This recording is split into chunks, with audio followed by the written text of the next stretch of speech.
Hello everyone, स्वागत है आप सभी का आपके प्यारे यूट्यूब चैनल कुंदन 247 पर।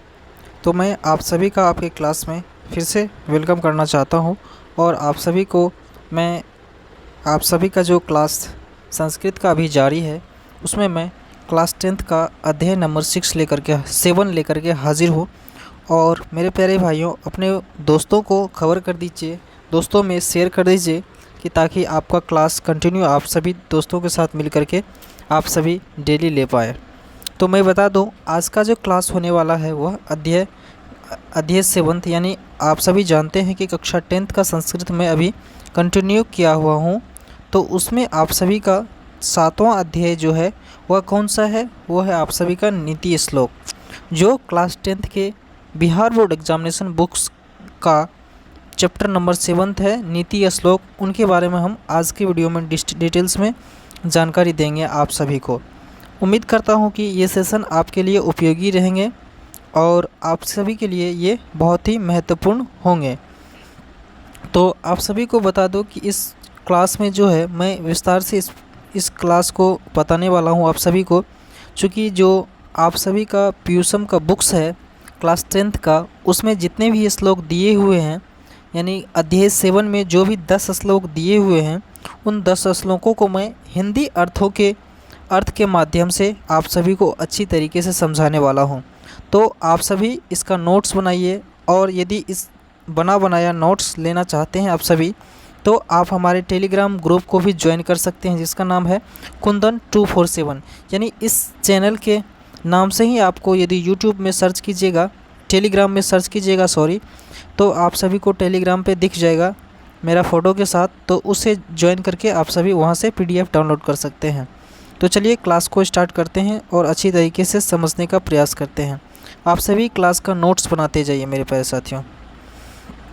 कहता है कि क्या कहता है, मैं आप सभी को बता दूं कि इस पाठ में पाठ परिचय कहना क्या कहता है कि इस पाठ में व्यास रचित महाभारत के उद्योग पर्व के अंतर्गत 8 अध्यायों की प्रसिद्ध विदुर नीति से संकलित 10 श्लोक है। इस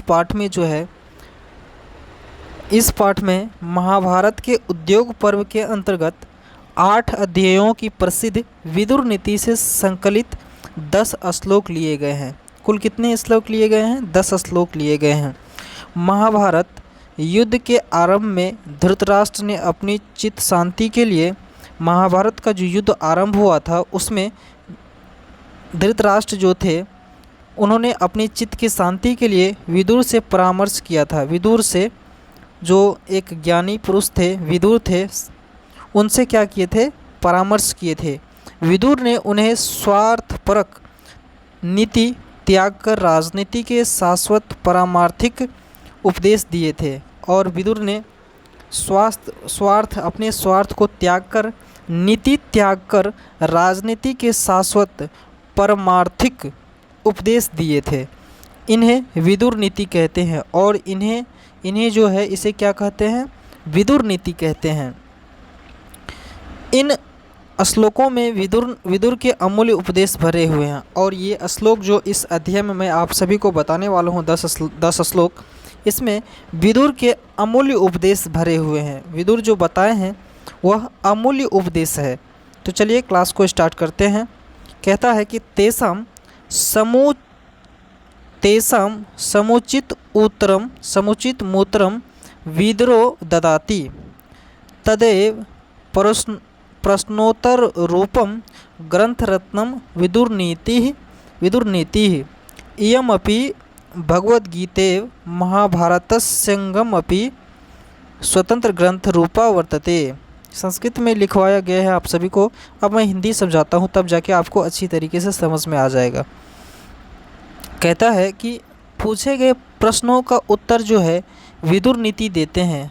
जो धृतराष्ट्र ने प्रश्न पूछते हैं विदुर से, उनमें धृतराष्ट्र ने जो प्रश्न किए थे उनके प्रश्नों का उत्तर जो है विदुर नीति देते हैं। वही प्रश्नोत्तर रूप ग्रंथ रत्न विदुर नीति है। वही प्रश्नोत्तर रूप जो ग्रंथ, प्रश्नोत्तर जो किया गया रूप लिया, प्रश्नोत्तर जो किया हुआ ग्रंथ था वह क्या है? विदुर नीति है। यह भी भगवत गीता के तरह महाभारत का स्वतंत्र ग्रंथ है। जैसे महाभारत से ही भगवत गीता निकली हुई है। भगवत गीता में क्या है कि भगवान कृष्ण ने अर्जुन को जो भी उपदेश दिए थे वह भगवत गीता में संकलित किया गया है। उसी तरीके से विदुर जो थे वह धृतराष्ट्र को जो मतलब महाभारत के में जो युद्ध हो रहे थे तो धृतराष्ट्र को जो बता रहे थे कि युद्ध में क्या क्या हो रहा है उसकी जानकारी जो दे रहे थे वह क्या है विदुर नीति ग्रंथ में ग्रंथ का रूप ले लिया है। तो चलिए श्लोक नंबर पहले से शुरू करते हैं। श्लोक नंबर पहला है कि यस्यम कृत्यम न विघ्नन्ति शीतम उष्णम भयम रतिः। यस्यम कृत्यम न विघ्नन्ति शीतम उष्णम भयम रतिः समृद्धिर्वा सौवे पंडित उच्यते। मतलब कहने का अर्थ आपको जब हिंदी में समझिएगा तो और भी अच्छी तरीके से आपको समझ में आएगा। तो समझिएगा आप सभी। कहता है कि जिसके कर्म को सर्दी, गर्मी, भय, भावुकता, संपन्नता अथवा विपन्नता बाधा नहीं डालता है उसे ही पंडित कहा जाता है।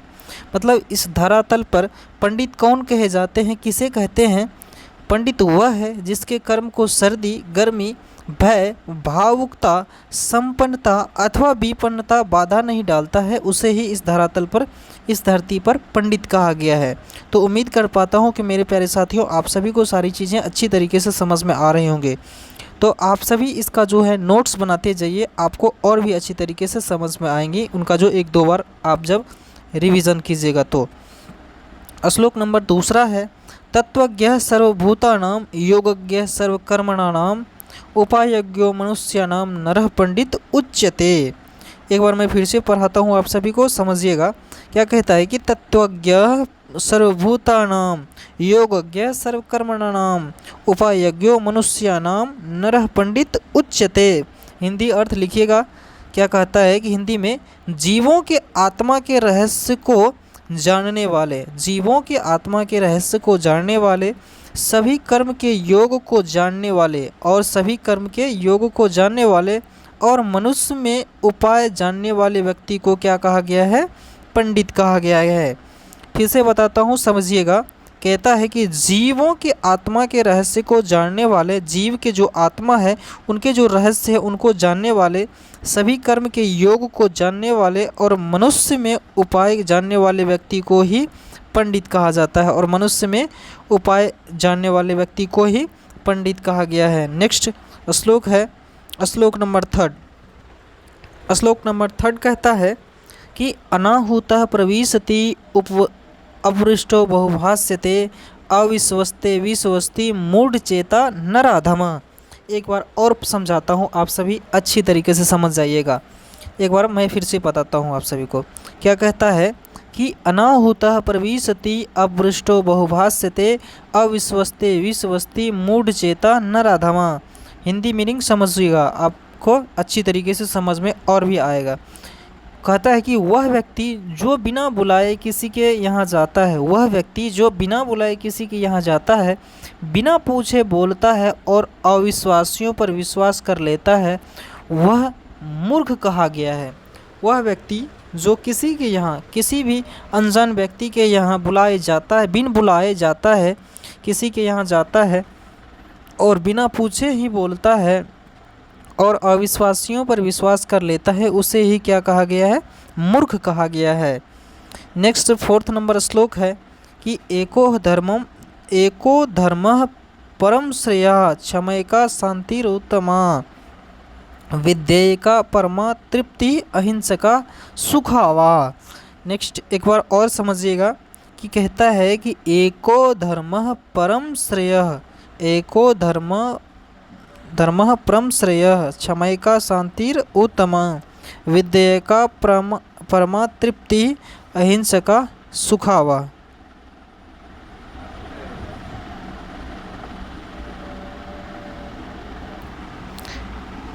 क्षमा चाहता हूँ मेरे प्यारे साथियों बीच में डिस्टर्बेंस के लिए। मैं फिर से बताता हूँ आप सभी को। क्या कहता है? एको धर्म परम श्रेय क्षमैका शांतिरुत्तमा विद्या का परमा तृप्ति अहिंसा का सुखा वा। नेक्स्ट, इसका अर्थ है कि एक ही धर्म जो है वह सबसे श्रेष्ठ है। एक धर्म क्या है? सबसे श्रेष्ठ है। क्षमा शांति का उत्तम उपाय है। क्षमा जो है, यदि आप शांति चाहते हैं तो क्षमा किसी के द्वारा आप सभी को ज़रूर क्षमा वाला हृदय जरूर रखना चाहिए। विद्या से संतुष्टि प्राप्त होती है और अहिंसा से सुख प्राप्त होता है, और अहिंसा से सुख प्राप्त होता है। नेक्स्ट, 5वां श्लोक है त्रिविधम नरकस्येदं द्वारम नासन मात्मनः। त्रिविधम नरकस्येदं द्वारम नासन आत्मनः। कामः क्रोधस्तथा लोभस्त अस्मादेतत् त्रयं त्यजेत। फिर से समझिएगा, कहता है कि त्रिविधनम नरकस्येदं द्वारम नाशनम मात्मनः। कामः क्रोधस्तथा लोभस्त अस्मादेतत् त्रयं त्यजेत। हिंदी समझिएगा और भी अच्छी तरीके से समझ में आएगा। कहता है कि नरक के जो है 3 द्वार है। नरक के कुल कितने द्वार है? 3 द्वार है।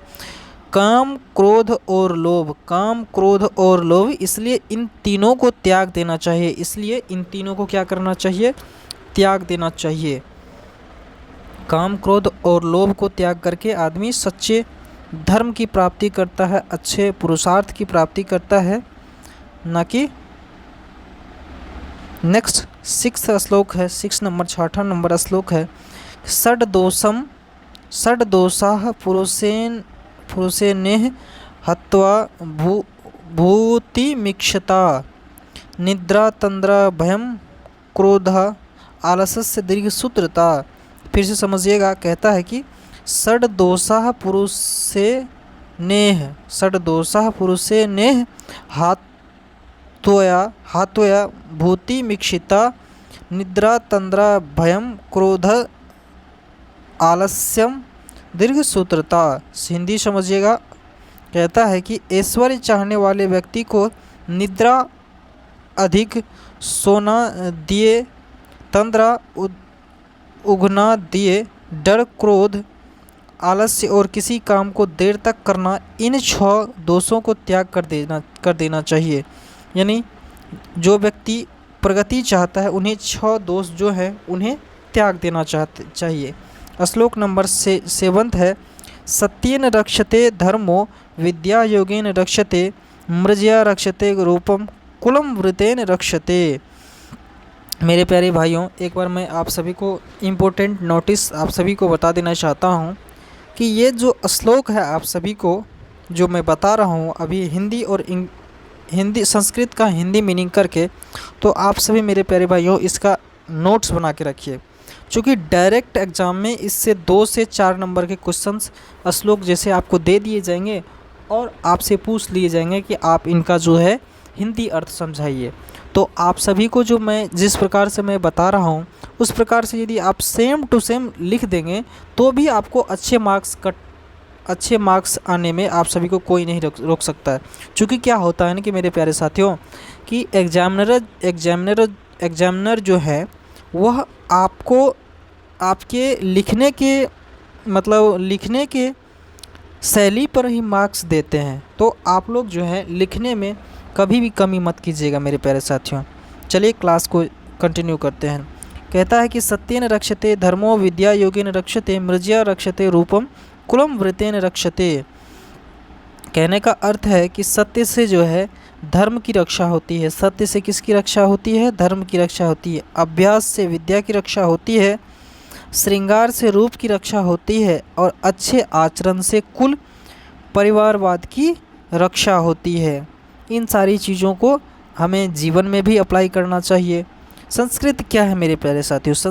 संस्कृत एक प्रैक्टिकल सब्जेक्ट है। अभी यदि आप संस्कृत पढ़ते हैं ना, यदि आप डेली लाइफ में संस्कृत पढ़ते हैं तो संस्कृत में ज़्यादातर चीज़ें हमारे डेली लाइफ से जुड़े हुए चीज़ें हैं, जिसमें आप सभी को अच्छी तरीके से समझ में आएगा कि हमारा संस्कृत मतलब प्राचीन किस प्रकार से था और हमारे प्राचीन लोग जो थे वह किस प्रकार से जीवन जीते थे, और महत्वपूर्ण ग्रंथ जो है उनसे श्लोक लिए जाते हैं संस्कृत में, और उन श्लोकों का जो है बहुत विस्तार पूर्वक अच्छी मीनिंग के द्वारा समझाए जाते हैं। तो आप सभी को संस्कृत जरूर पढ़ना चाहिए।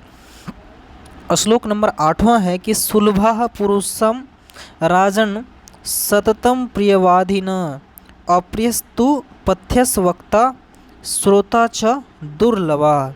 कहता है कि सुलभा पुरुषः राजन सततम प्रियवादिनः अप्रियस्तु पथ्यस्य वक्ता श्रोता च दुर्लभा। कहता है कि हे राजन, सदैव प्रिय बोलने वाले और सुनने वाले पुरुष जो है आसानी से मिल जाते हैं। सदैव जो है हमेशा ही क्या होते हैं, प्रिय बोलने वाले और सुनने वाले पुरुष आसानी से मिल जाते हैं, लेकिन अप्रिय ही उचित, अप्रिय ही सही, उचित बोलने वाले कठिन है। अप्रिय ही सही मतलब जो सही हे राजन, प्रिय बोलने वाले सुनने वाले आसानी से मिल जाते हैं, लेकिन अप्रिय और उचित बोलने वाले बहुत ही कठिन है। श्लोक नंबर 9 है पूजनीया महाभागः पुण्यस्य गृहदीप्तया स्त्रियः श्रियो गृहस्योक्त अस्ता अस्माद्रक्षया विशेषतः। हिंदी समझिएगा, क्या कहता है कि स्त्रियां घर की लक्ष्मी होती है। स्त्रियां क्या होती है? घर की लक्ष्मी होती है। इन्हीं से क्या होता है? परिवार की प्रतिष्ठा बढ़ती है। इन्हीं से परिवार की प्रतिष्ठा बढ़ती है। यह पुरुषों को जन्म देने वाली होती है और स्त्रियां से ही पुरुष की जन्म होती है, इसलिए स्त्रियां विशेष रूप से रक्षा करने योग्य होती है। इसलिए स्त्री को जो है विशेष रूप से हमारे मानव धर्म का भी कर्तव्य बनता है कि उनका रक्षा करें। श्लोक नंबर 10 और लास्ट श्लोक है ये नीति श्लोक पाठ का। क्या कहता है कि आकृति विनयो हन्त्यनर्थ पराक्रमः हन्ति नित्यम क्षमा क्रोधम अचारो हन्ति लक्षणम। हिंदी समझिएगा, क्या कहता है कि विनम्रता बदनामी को दूर करती है।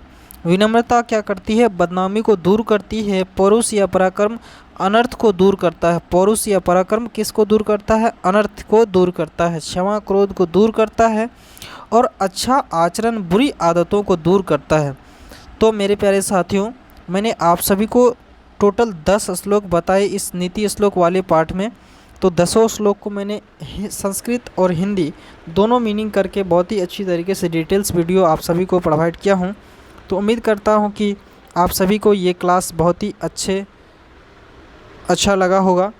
तो आप यदि क्लास अच्छा लगा होगा तो आप सभी वीडियो को लाइक करें, दोस्तों में शेयर करके, चैनल को सब्सक्राइब करके बेल आइकन को भी प्रेस कर दीजिए मेरे प्यारे साथियों। मिलते हैं नेक्स्ट वीडियो में अध्याय नंबर 8वें के साथ। तब तक लिए बाय बाय, टेक केयर, जय हिंद।